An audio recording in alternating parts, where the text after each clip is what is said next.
सुभद्रा पदयात्रा बेले महिला उपरे चढ़ीगला ऑटो दुई महिला आहत। राज्यव्यापी चली सुभद्रा स्वागत पदयात्रा कार्यक्रम। एही क्रम रे केन्द्रापड़ा जिला आली ब्लॉक रे मध्य सरकारक निर्देश क्रमे सुभद्रा स्वागत पदयात्रा कार्यक्रम अनुष्ठित होइथिला।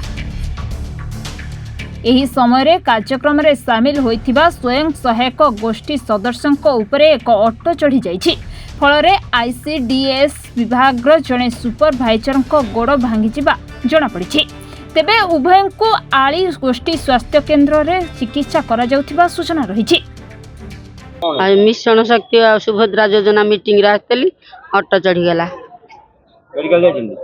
मेडिकल देखे ना औषध दौरान। हाँ मीटिंग डाक्तर आसुँच